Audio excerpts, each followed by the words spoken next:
Hello friends, welcome to my channel crack your competition with Anjali. Friends, आज की इस video में हम लोग CTET previous year online exam 2023 के एसएसटी के पेपर को सॉल्व करने वाले हैं। फ्रेंड्स, जो पेपर हमारा 12 जनवरी 2023 को सीटेट को ऑनलाइन हुआ था, उसका सेकंड शिफ्ट का सामाजिक अध्ययन का पेपर आज हम लोग सॉल्व करने वाले हैं। फ्रेंड्स, यदि आपने इससे पहले के पेपर्स को नहीं देखा है तो डिस्क्रिप्शन बॉक्स में प्लेलिस्ट लिंक दिया हुआ है, वहाँ पर सारे पेपर्स आपको मिल जाएंगे। साथ ही 2021-2022 के पेपर्स भी यदि आप लोग देखना चाहते हैं तो उसका भी डिस्क्रिप्शन बॉक्स में प्लेलिस्ट लिंक दिया हुआ है, वो पेपर्स भी आप लोग देख सकते हैं। तो चलिए फ्रेंड्स, वीडियो को शुरू करते हैं। आज का फर्स्ट क्वेश्चन है, महाजनपदों के राजाओं शासकों ने नियमित रूप से कर वसूले, निम्नलिखित में से कौन से कर के स्रोत थे? ए, फसलों पर कर, सही। बी, शिल्पकारों पर कर, सही। सी, व्यापारियों पर कर, सही। डी, तीर्थयात्रियों पर कर, गलत। तो हमारा राइट आंसर हो जाएगा ए, बी, सी। ये तीनों प्रकार के जो कर थे वो स्रोत थे। ऑप्शन नंबर 1 इसका सही आंसर है। नेक्स्ट है क्वेश्चन नंबर 2, निम्नलिखित कथनों पर विचार करें तथा उपयुक्त विकल्प चुनें। कथन 1 है, सम्राटों को राजाओं की तुलना में ज़्यादा संसाधनों की आवश्यकता होती थी। ए वाला पहला कथन हमारा सही है। दूसरा है, सम्राटों के पास बड़ी संख्या में कर इकट्ठा करने वाले अधिकारी होते थे। दूसरा वाला भी सही है। राइट आंसर हो जाएगा ऑप्शन नंबर 3। 1 और 2 दोनों सही हैं तथा एक दूसरे की व्याख्या है। नेक्स्ट क्वेश्चन है क्वेश्चन नंबर 3, निम्नलिखित में से कौन सा दिल्ली सल्तनत का भाग नहीं है? तो राइट आंसर हो जाएगा इसका option number 2, Mongol. Next question है क्वेश्चन नंबर 3, क्वेश्चन नंबर 4, निम्नलिखित में से कौन सा 12वीं शताब्दी में प्रौद्योगिकी एवं शैली संबंधी दिखाई पड़ने वाला परिवर्तन था? तो राइट आंसर हो जाएगा ऑप्शन नंबर 1, चापाकल एवं चूना पत्थर सीमेंट का प्रयोग। नेक्स्ट है क्वेश्चन नंबर 5, निम्नलिखित कथनों पर विचार करें तथा उपयुक्त विकल्प चुनें। कथन 1 है, 12वीं शताब्दी के अभिलेख संकेत करते हैं कि वर्ण की बजाय जाति समाज के संगठन का आधार बनी। पहला वाला कथन जो है वो सही है। दूसरा कथन है, एकता के विचार को प्रोत्साहित करने के लिए कई जनजातियों एवं विशेषज्ञता प्राप्त शिल्पकारों का जातियों को दर्जा दिया गया। दूसरा वाला कथन गलत है। तो राइट आंसर हो जाएगा कथन 1 सही है और 2 गलत है। ऑप्शन नंबर 2 इसका सही आंसर होगा। नेक्स्ट है क्वेश्चन नंबर 6, नीचे दिए गए कथनों पर विचार करें तथा उपयुक्त विकल्प चुनें। कथन 1 है, ईस्ट इंडिया कंपनी के कुछ नियम सिपाहियों की धार्मिक भावनाओं और आस्थाओं को ठेस पहुंचाते थे। कथन 1 सही है। कथन दूसरा है, 1824 में सिपाहियों ने समुद्र के रास्ते बर्मा जाने से मना कर दिया परंतु जमीन के रास्ते जाने का प्रस्ताव दिया। दूसरा वाला भी सही है। राइट आंसर हो जाएगा ऑप्शन नंबर 4। 1 और 2 दोनों सही हैं तथा 2 1 का उदाहरण है। नेक्स्ट है क्वेश्चन नंबर 7,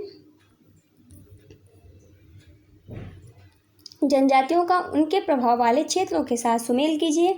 ए है खोखर, बी लंगाहत, तीसरा सी है बलोच और डी है गड्डी। तो हमें मिलान करना है इसका। पहले वाले का हो जाएगा हमारा पंजाब। खोखर जो है वो पंजाब से रिलेटेड है और लंगाह जो है वो है मुल्तान। ऑप्शन 1 हो जाएगा दूसरे का। सी का हो जाएगा हमारा भारतीय उपमहाद्वीप के उत्तर पश्चिम में और गड्डी हो जाएगा पश्चिमी हिमालय दूसरा। तो राइट आंसर हो जाएगा 3 1 4 2। ऑप्शन नंबर 1 इसका सही आंसर होगा। नेक्स्ट है क्वेश्चन नंबर 8, ब्रिटिश शासन की आदिवासी मामलों पर भूमिका के संदर्भ में कथनों पर विचार करें और सही विकल्प चुनें। कथन ए है, ब्रिटिश शासन के तहत आदिवासी मुखियाओं के कार्यों और ताकत में बहुत परिवर्तन आया। कथन ए सही है। कथन बी है, आदिवासी मुखियाओं को कई गांवों पर जमीनों का मालिकाना मिला और साथ में जमीनों को किराए पर देने का अधिकार मिला। बी वाला भी सही है। राइट आंसर हो जाएगा हमारा ऑप्शन नंबर 3। ए और बी दोनों सही हैं। नेक्स्ट क्वेश्चन है क्वेश्चन नंबर 9, निम्नलिखित संस्थाओं का उनके द्वारा किए गए कार्यों के साथ मिलान कीजिए तथा सही विकल्प चुनें। पहला ए है ब्रह्म समाज। तो ब्रह्म समाज का हो जाएगा हमारा ऑप्शन नंबर 3, मूर्ति पूजा और बलि का निषेध किया था ब्रह्म समाज ने। दूसरा है हमारा डेरोजियो एवं यंग बंगाल। तो इसका हो जाएगा सोच व अभिव्यक्ति की स्वतंत्रता की मांग की थी। तीसरा है बेद समाज। तो बेद समाज का हो जाएगा जातीय भेदभाव की समाप्ति की थी। और रामकृष्ण मिशन ने किया था समाज सेवा द्वारा मुक्ति। ऑप्शन 2 हो जाएगा। तो इसका हो जाएगा 3 1 4 2। ऑप्शन नंबर 1 इसका सही आंसर होगा। नेक्स्ट है क्वेश्चन नंबर 10, परमहंस मंडली का गठन डैश के उन्मूलन के लिए किया हुआ था। किसके उन्मूलन के लिए हुआ था फ्रेंड? जाति व्यवस्था के उन्मूलन के लिए हुआ था। ऑप्शन नंबर 4 इसका सही आंसर है। नेक्स्ट है क्वेश्चन नंबर 11। श्री नारायण गुरु ने जाति समानता को सिखाया मुख्यतः ए जातियों के निर्दिष्ट कार्यों से बाहर काम के अवसरों की मांग करके। ए वाला गलत है। बी है इस विचार को प्रोत्साहित करने के लिए कि सभी मानव एक ही जाति से हैं। बी वाला सही है। सी है पश्चिमी शिक्षा के माध्यम से लोगों के सामाजिक स्तर को बेहतर करना। सी वाला गलत है। राइट आंसर हो जाएगा ऑप्शन नंबर 2 केवल बी। नेक्स्ट क्वेश्चन है क्वेश्चन नंबर 12। निम्नलिखित कॉलम का मिलान कीजिए तथा सही विकल्प का चयन कीजिए। यहाँ पर कुछ दिए गए हैं और दूसरी तरफ उनकी सनें दी हुई हैं। तो चलिए मिलान करते हैं। रॉलेट सत्याग्रह की जो हुई थी स्थापना वो हुई थी। ऑप्शन नंबर इसका हो जाएगा 1919। रॉलेट सत्याग्रह 1919 हो जाएगा। पूर्ण स्वराज्य की मांग की गई थी 1929 में। दांडी यात्रा का हुआ था 1930 में। और असहयोग आंदोलन का हो जाएगा 1921। तो राइट आंसर हो जाएगा 3 4 2 1। आंसर हो जाएगा ऑप्शन नंबर 4। नेक्स्ट क्वेश्चन है क्वेश्चन नंबर 13। निम्नलिखित में से कौन से कानून द्वारा ब्रिटिशों ने भारतीयों को प्रांतीय स्वायत्तता दी? तो राइट आंसर हो जाएगा option number 3 government of India act 1935 द्वारा। नेक्स्ट है क्वेश्चन नंबर 14। दो कथनों ए और बी पर विचार कीजिए। कथन ए है स्वतंत्रता के पश्चात भी अंग्रेजी भाषा प्रयोग में रही क्योंकि राज्यों के मध्य प्रशासनिक लेन देन एवं संप्रेषण सरल होंगे। ए वाला हमारा सही है। कथन बी है राजभाषा के रूप में अंग्रेजी को स्वतंत्रता पश्चात निर्विरोध स्वीकार कर लिया गया। बी वाला गलत है। राइट आंसर हो जाएगा ए सही है परंतु बी गलत है। ऑप्शन नंबर 4 इसका सही आंसर होगा। नेक्स्ट क्वेश्चन है क्वेश्चन नंबर 15। सौरमंडल में जैसे जैसे हम सूर्य से दूर होते जाते हैं वैसे वैसे ग्रहों द्वारा सूर्य के चारों ओर एक परिक्रमण करने का समय बढ़ता जाता है। ऑप्शन नंबर 1 इसका सही आंसर है। नेक्स्ट है क्वेश्चन नंबर 16। किस देशांतर को भारत के लिए मानक यमुनोत्तर माना गया है? तो राइट आंसर हो जाएगा इसका ऑप्शन नंबर 2 82 डिग्री 30 पूर्व। नेक्स्ट है क्वेश्चन नंबर 17। निम्नलिखित में से कौन सा कथन एंडीज पर्वत और ग्रेट डिवाइडिंग रेंज से संबंधित है? तो इसका राइट आंसर है ऑप्शन नंबर 2 मकर रेखा इन दोनों क्षेत्रों से होकर गुजरती है। नेक्स्ट है क्वेश्चन नंबर 18। निम्नलिखित कथनों पर विचार करें। कथन ए है ग्लोब किसी एक देश के बारे में मानचित्रों की अपेक्षा ज़्यादा जानकारी देती है। ए वाला गलत है। कथन बी है बड़े क्षेत्र वाले भागों जैसे महाद्वीपों या देशों को छोटे पैमाने वाले मानचित्र पर दर्शाया जाता है। बी सही है। सी है मानचित्र पर पठारों को दर्शाने के लिए केवल लाल रंग का इस्तेमाल किया जाता है। सी वाला गलत है। राइट आंसर हो जाएगा ऑप्शन नंबर 2 केवल बी। नेक्स्ट क्वेश्चन है क्वेश्चन नंबर 19। जैव मंडल में सभी जीवित जीव जंतु क्या करते हैं फ्रेंड्स? सभी जीवित जीव जंतु एक दूसरे से परस्पर संबंधित हैं और निर्भर भी हैं। ऑप्शन नंबर 4 इसका सही आंसर है। नेक्स्ट क्वेश्चन है क्वेश्चन नंबर 20।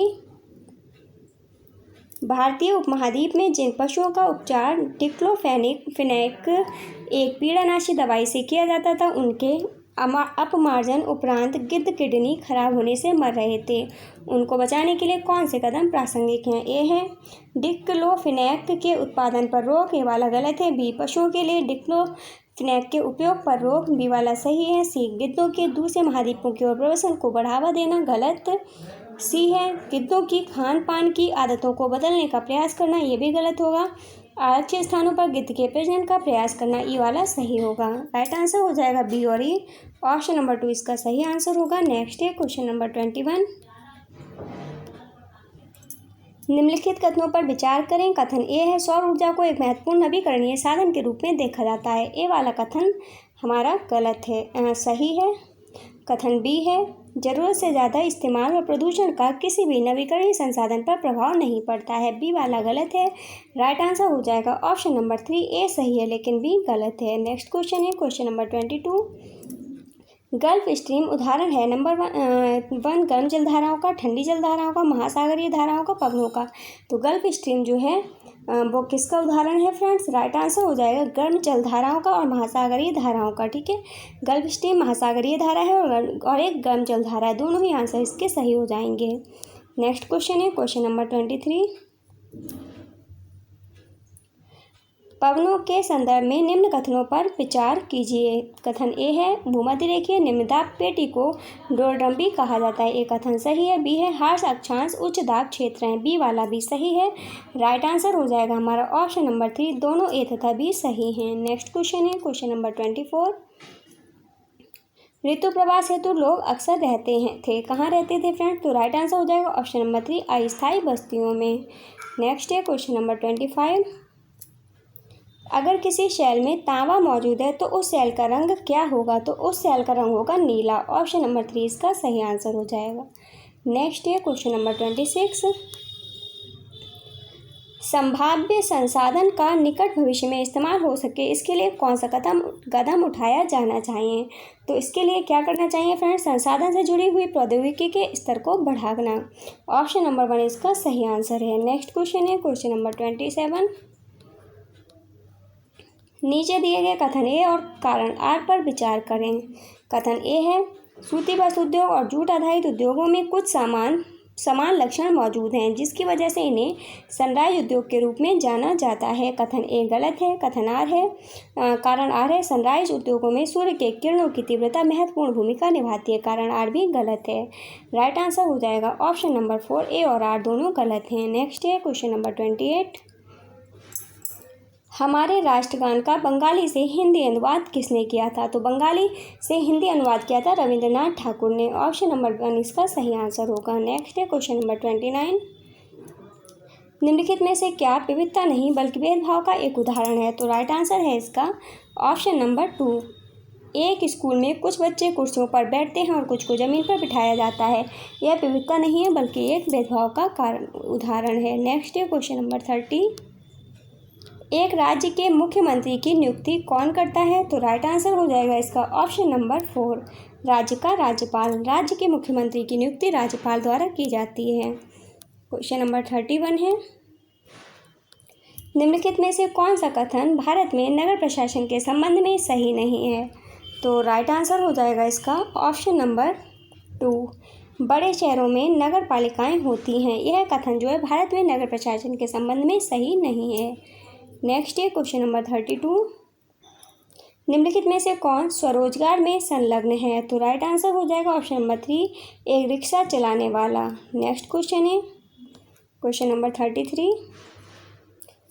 राजीव के पास 15 एकड़ उर्वर जमीन है। उसे 1 लाख रुपए का ऋण बीज खरीदने के लिए सरकारी बैंक से मिला। वह संभवतः किस परिवार से है? तो राइट आंसर हो जाएगा इसका ऑप्शन नंबर 4, बड़े किसान। नेक्स्ट क्वेश्चन है क्वेश्चन नंबर 34। निम्नलिखित में से किस वर्ग के लिए संसद में आरक्षण की मांग लंबे समय से चलती आ रही है? तो राइट आंसर हो जाएगा ऑप्शन नंबर 4, महिलाओं के लिए। नेक्स्ट क्वेश्चन है क्वेश्चन नंबर 35। आमार जीवन एक डैश के अनुभवों का विवरण करती हुई एक आत्मकथा है। तो राइट आंसर है इसका ऑप्शन नंबर 3, गृहिणी। आमार जीवन एक गृहिणी के अनुभवों का विवरण करती हुई एक आत्मकथा है। नेक्स्ट है क्वेश्चन नंबर 36। उच्चतम न्यायालय ने किस मौलिक अधिकार का विस्तार करते हुए जीविका के अधिकार को उसका एक अंग बताया है? तो राइट आंसर हो जाएगा इसका ऑप्शन नंबर 3, जीवन का अधिकार। नेक्स्ट क्वेश्चन है क्वेश्चन नंबर 37।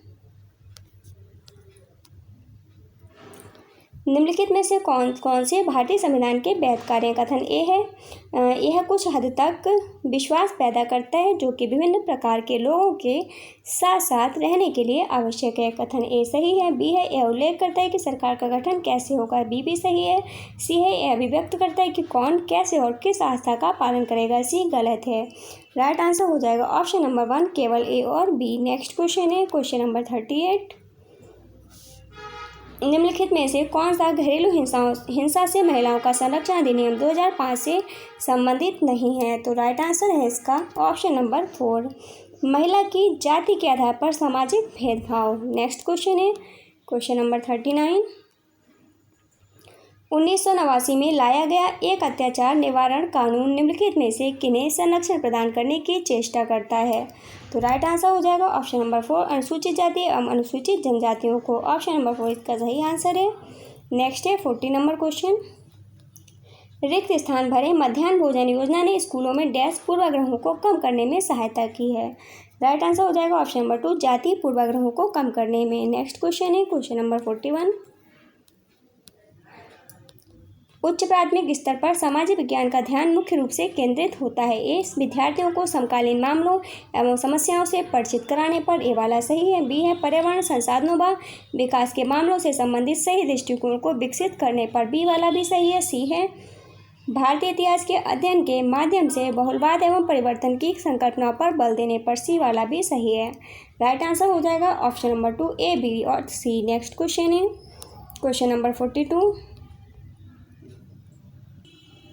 पांडुलिपियां एवं प्रलेख इतिहासकारों को विस्तृत जानकारी उपलब्ध कराते हैं, परंतु उन्हें जनसाधारण द्वारा उपयोग किया जाना कठिन है, क्योंकि ए, पांडुलिपियों का कूटानुवाद करना कठिन है, ए वाला सही है। बी है पांडुलिपियों का कूटानुवाद करना हमेशा एक सरल कार्य है, गलत। सी, पांडुलिपियों की मौलिकता की परख की चुनौतियां, सही। डी, पांडुलिपियों को ढूंढना सरल है तभी यह जनसाधारण को आकर्षित नहीं करती, डी वाला गलत है। आंसर हो जाएगा ऑप्शन नंबर 3, केवल ए और सी सही हैं। नेक्स्ट है क्वेश्चन नंबर 43। सीखने से संबंधित अक्षमता लर्निंग डिसेबिलिटी वाले विद्यार्थी श्रेष्ठ रूप से दूसरे विद्यार्थियों के साथ सीख सकते हैं अगर कक्षा डैश है। तो राइट आंसर हो जाएगा इसका ऑप्शन नंबर 3, अगर कक्षा समावेशी है तो। नेक्स्ट क्वेश्चन है क्वेश्चन नंबर 44।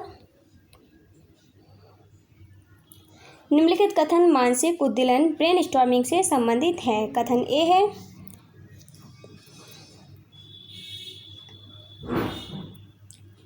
ब्रेनस्टॉर्मिंग विद्यार्थियों के किसी विषय पर विचारों को विस्तृत करने में मददगार होती है, ए वाला सही है। कथन बी है ऐसे छात्र जो ब्रेनस्टॉर्मिंग का अभ्यास करते हैं ज़्यादा विश्लेषणात्मक हो जाते हैं। तो राइट आंसर हो जाएगा इसका ऑप्शन नंबर 4, केवल कथन ए सत्य है। नेक्स्ट क्वेश्चन है हमारा क्वेश्चन नंबर 45। एक अध्यापक विद्यार्थियों को छोटे छोटे समूहों में बांटकर हर समूह को अलग अलग काम देता है। जब तक विद्यार्थी अपने समूह में काम कर रहे हैं, अध्यापक को क्या करना चाहिए? एक समूह से दूसरे समूह जाकर विद्यार्थियों के समस्याओं का निवारण करना चाहिए तथा उसकी प्रगति की जांच करना चाहिए। ऑप्शन नंबर 4 इसका सही आंसर है। नेक्स्ट क्वेश्चन है 46 नंबर क्वेश्चन। पृथ्वी के मॉडल और एक दिए के साथ कौन से संप्रत्यय पढ़ाए जा सकते हैं? ए है दिन और रात का होना, सही। बी, जलवायु परिवर्तन, गलत। सी, पारंपरिक पवन का बनना, ये भी नहीं होगा। जल चक्र, ये भी नहीं होगा। ऋतुओं का बदलना, ई वाला सही होगा। तो आंसर हो जाएगा ए और ई। ऑप्शन नंबर 3 इसका सही आंसर होगा। नेक्स्ट क्वेश्चन है हमारा क्वेश्चन नंबर 47। प्रारंभिक कक्षा में पृथ्वी के अक्ष एवं गतियों को प्रभावी रूप से समझाने के लिए शिक्षक को चाहिए। ए, छात्रों को पृथ्वी का एक चित्र बनाकर उसके बीच में एक रेखा खींचकर अक्ष को प्रदर्शित करने को कहना, ए वाला गलत है। बी, ग्लोब का प्रयोग करके दिखाना और चर्चा करना, बी सही है। सी, एक बॉल के बीच में एक बड़ी सुई से छेद करके उसकी सदस्यता पर चर्चा करना, सही। डी, मानचित्र का प्रयोग करते हुए इन दोनों संप्रत्ययों पर चर्चा करना, गलत। राइट आंसर हो जाएगा बी और सी। ऑप्शन नंबर 2 इसका सही आंसर होगा। नेक्स्ट क्वेश्चन है क्वेश्चन नंबर 48। निम्नलिखित कथन सहयोगी शिक्षण से संबंधित है, सही विकल्प का चयन करें। कथन ए है कक्षा के सभी छात्रों को 4 या 5 समूहों में उनकी पसंद के अनुसार बांटना और कहना कि दिए गए लक्ष्य पर सहयोग करें, यह सहयोगी शिक्षण है। ए वाला जो है वो हमारा गलत है। बी है सहयोगी शिक्षण विद्यार्थियों के सामाजिक कौशल को बढ़ाता है, बी वाला सही है। राइट आंसर हो जाएगा ऑप्शन नंबर 3, केवल कथन बी सही है। नेक्स्ट क्वेश्चन है क्वेश्चन नंबर 49। ई रिक्शा का प्रयोग संधारणीय विकास की ओर एक कदम के रूप में समझा जा सकता है। तो राइट आंसर हो जाएगा इसका ऑप्शन नंबर 3, यह स्वच्छ ऊर्जा का उपयोग करता है। नेक्स्ट है क्वेश्चन नंबर 50। निम्नलिखित कथनों पर विचार करें तथा उपयुक्त विकल्प चुनें। कथन ए 1 है विशेषण एवं क्रियाएं जो पात्रों, सामाजिक समूहों एवं घटनाओं का वर्णन करने के लिए प्रयोग की जाती हैं, वे विचारधारा के पूर्वानुमानों को प्रकट करते हैं। एक हमारा सही है कथन 2 है एक कक्षा में यह महत्वपूर्ण है कि ऐतिहासिक हस्ती को एक आदर्श के रूप में प्रस्तुत किया जाए, क्योंकि बच्चों को आवश्यकता होती है किसी और को देखने और उनका अनुकरण करने की। कथन 2 गलत है। राइट आंसर हो जाएगा ऑप्शन नंबर 4, कथन 1 सही है परंतु 2 गलत है। नेक्स्ट है क्वेश्चन नंबर 51। विविधता में एकता के विचार की परिचर्चा के दौरान एक शिक्षक उन गीतों एवं कला के स्वरूपों को विद्यार्थियों के समक्ष प्रस्तुत करता है जो स्वतंत्रता संग्राम के समय देश के विभिन्न भागों में उभरे थे। शिक्षक कक्षा में निम्नलिखित विविधता के स्वरूप लाता है। तो इसका राइट आंसर हो जाएगा ऑप्शन नंबर 1 सांस्कृतिक विविधता के। नेक्स्ट है क्वेश्चन नंबर 52। पृथ्वी के घूर्णन एवं परिक्रमण पर अधिगमकर्ताओं की गलत अवधारणाएं शिक्षण अधिगम प्रक्रिया को सुदृढ़ करने के अवसर प्रदान करती हैं। ऑप्शन नंबर 3 इसका सही आंसर है। नेक्स्ट क्वेश्चन है हमारा क्वेश्चन नंबर 53। एक ऐतिहासिक घटना के अगर दो प्राथमिक स्रोत हैं जो कई पहलुओं में भिन्न हैं तो क्या सही और क्या गलत, यह पहचान करने के लिए क्या पूछा जा सकता है। तो राइट आंसर हो जाएगा ऑप्शन नंबर 2 दो तर्जुमाओं में भिन्नताओं के कारण क्या हैं। ऑप्शन नंबर 2 इसका सही आंसर होगा। नेक्स्ट है क्वेश्चन नंबर 54। मौसम संबंधी उपकरणों के प्रयोग द्वारा मौसम की सूचना को एकत्रित करना उदाहरण है डैश के संग्रहण का। नंबर इसका राइट आंसर हो जाएगा हमारा ऑप्शन नंबर 1 प्राथमिक डाटा के संग्रहण का। नेक्स्ट है क्वेश्चन नंबर 55। अधिगमकर्ताओं को स्वास्थ्य क्षेत्र के बारे में समझाने के लिए अपने विद्यार्थियों के साथ पास के एक सरकारी अस्पताल का भ्रमण करने की योजना बनाई क्योंकि यह विद्यार्थियों को एकदम नया अनुभव देगा। सही। बी यह आपके विद्यालय के एकदम निकट है। गलत। यह विद्यार्थियों के लिए बाहर घूमने जैसा होगा। गलत। यह विद्यार्थियों को सरकारी योजनाओं के बारे में अवगत कराएगा। सही। तो राइट आंसर हो जाएगा ए और डी। ऑप्शन नंबर 2 इसका सही आंसर होगा। नेक्स्ट क्वेश्चन है क्वेश्चन नंबर 56। सामाजिक विज्ञान के अधिगम का आकलन एक समय अवधि में अधिगमकर्ताओं में प्रगति का पता लगाने में सहायक होते हैं। ऑप्शन नंबर 2 इसका सही आंसर है। नेक्स्ट है क्वेश्चन नंबर 57। एक अध्यापिका छात्रों के सीखने और उनके विकास के बदलते स्वरूप को जानना चाहती है। इसके लिए किस तरह का आकलन उचित होगा। तो इसके लिए उचित होगा पोर्टफोलियो। ऑप्शन नंबर 4 इसका सही आंसर है। नेक्स्ट है क्वेश्चन नंबर 58। शिक्षण की किस अवस्था में अध्यापक शिक्षण के उद्देश्यों की पूर्ति की जानकारी के लिए उपयुक्त मूल्यांकन विधि के चयन संबंधित निर्णय लेगा। तो राइट आंसर हो जाएगा इसका ऑप्शन नंबर 1 शिक्षण की पूर्व सक्रिय अवस्था। नेक्स्ट है क्वेश्चन नंबर 59। कथन कपड़ों को वहाँ बनाया जा सकता है जहाँ कपास, जल के स्रोत, कामगारों की आबादी एवं नौ परिवहन के लिए परिवहन तंत्र सभी उपलब्ध हो। निम्नलिखित का उदाहरण है। तो किसका उदाहरण है। ये उदाहरण है स्थानिक अन्योन्य क्रिया का। ऑप्शन नंबर 3 इसका सही आंसर है। नेक्स्ट है क्वेश्चन नंबर 60। निम्नलिखित केस 1 तथा 2 पर विचार करें तथा उपयुक्त विकल्प चुनें। केस 1 है विद्यार्थियों की दिशा निर्देशों के साथ एक परियोजना दी गई कि परियोजना को 15 दिनों में जमा करना है एवं यह कि फोल्डरों का मूल्यांकन प्रस्तुतिकरण एवं चित्रण की अंतर्वस्तु और सुव्यवस्थितता पर होगा। केस जो 1 है वो गलत होगा। दूसरा है विद्यार्थियों को उनके परियोजना की विषय वस्तु का निर्णय एवं चर्चा के लिए प्रोत्साहित किया गया। संपूर्ण प्रक्रिया के दौरान उनकी प्रगति पर चर्चा के लिए उन्हें शिक्षक से मिलना था। शिक्षक ने कार्यान्वित प्रक्रिया को ध्यान में रखते हुए परियोजना का मूल्यांकन किया। कथन केस 2 सही है। आंसर हो जाएगा हमारा ऑप्शन नंबर 3 केवल केस 2 रचनात्मक आकलन का उदाहरण है। फ्रेंड्स आज की वीडियो में बस इतना ही। आपको वीडियो कैसी लगी प्लीज़ कमेंट बॉक्स में ज़रूर बताइएगा। यदि वीडियो पसंद आई हो तो वीडियो को लाइक एंड शेयर कीजिएगा। यदि आप चैनल पर नए हो तो चैनल को सब्सक्राइब करके बेल आइकन को प्रेस कर लीजिएगा ताकि सारी वीडियोज़ आप तक पहुँचते रहें। फ्रेंड्स मिलते हैं नेक्स्ट वीडियो में, तब तक के लिए बाय बाय, टेक केयर।